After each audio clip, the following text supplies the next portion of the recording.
Hello everyone, welcome back. My name is Nishikant Wase and I'm one of the founder members of Botany for You, and I'm currently working as a senior scientist in School of Medicine, University of Virginia. And on behalf of the conference organizers, I would like to express my gratitude to all of you who have virtually assembled here from various cities and countries. We are thankful for all your cooperation, which has enabled us to conduct a highly fruitful virtual conference session today. We believe that despite the gloom due to the COVID-19, all the enthusiasm shown by the speakers, the participants, it proved that we are all optimistic. We all have hunger to learn new things, and we all are looking forward to leave this difficult phase behind us and march ahead. Today, our keynote speaker Dr. Kumar talk about remodeling of plant metabolic pathway product for the production of malaria drug called artemisinin. He talked how his group has used chloroplast and nuclear transformation to engineer as many as 12 different genes into tobacco plant to produce or to overproduce artemisinin. He also showed how feeding intact double transformed plant leaves to mice resulted in a parasite clearance in infected mice. And finally, he showed how his group has used CRISPR-Cas9 to transform the entire isoprenoid sesquiterpene pathway and the malevolent pathway in hydroponically grown lettuce, which could be potentially used for human oral delivery of artemisinin drug. And this was indeed a kind of a top-notch work, and no wonder why Dr. Sunil Kumar is a highly sought-after scientist in India. Our second speaker today was Dr. Vilas Parkhi. He's a group leader working with Mahiko Limited. He talked about how he used genome editing technology for crop improvement. In his talk, he explained the general principle of genome engineering technologies such as TALENs, ZFN or zinc finger nuclease, or CRISPR-Cas9 for plant transformation. He provided several examples of how they have used CRISPR-Cas9 to improve the yield and shelf life and flavors of tomato. And he also showed how they have improved the oil quality of soybean using targeted mutagenesis of fatty acid desaturase 2 gene. And he quoted several examples. It was indeed a very informative talk. Our third speaker was Dr. Sunil Kumar from Department of Plant Sciences, Michigan State University in US.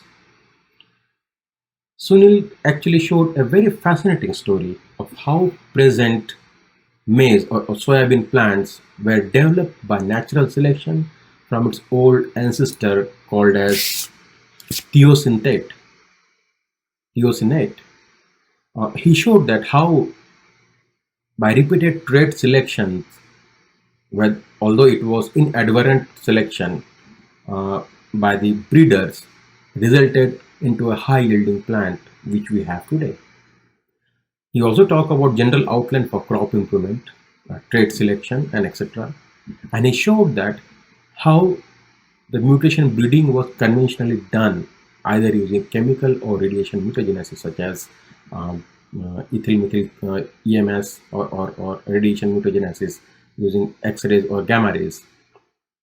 Then he also talked about how the new technologies such as CRISPR-Cas9 or genome editing techniques can be used for crop improvement. And he showed how the epigenetic variant can be useful in the crop improvement and what is the role of DNA methylation has played in all those things. And he gives us certain pertinent examples. And then he go on to show his PhD work, where they have discovered a gene called MSH1, and how that gene has achieved a higher yield and productivity in maize plant. It was indeed a very fascinating story, and Sunil Kumar is a young, talented uh, biologist or plant breeder who I know will go very high in his life. The kind of progress and the kind of uh, promise he have shown so early in his career. Our fourth speaker was Dr. Kumi Chokshi from Institute of Innovative Research, Tokyo, Japan. Kumil was working on an area which is very close to me, which is very close to my heart, microalgae. And Kumil showed how microalgae produces various products such as carotenoids, antioxidants, fatty acids, polymers, and others. And then he went on to talk about how microalgae respond to the temperature-induced stress.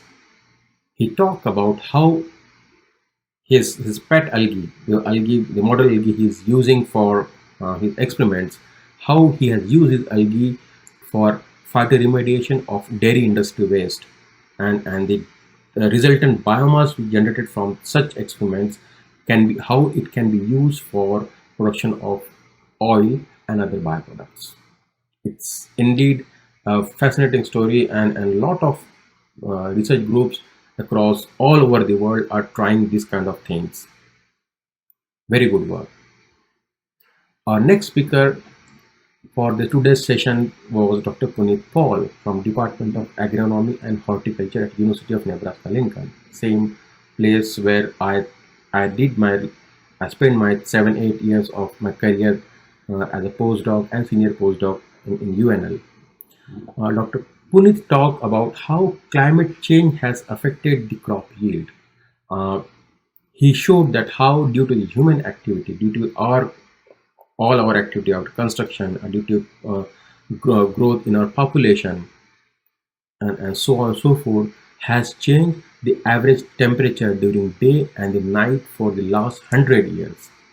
And he showed that how such high night temperature could impact the crop yield, because if there is a high night temperature, there will be increased transpiration. If there is increased transpiration, which means that there is a higher loss of moisture, higher loss, and there will be a reduced carbon fixation event, which could impact the crop yield. And he actually showed that how high night temperature has decreased the yield in rice, and he showed how it affected negatively the grain development, studying the embryological events in its development of seed.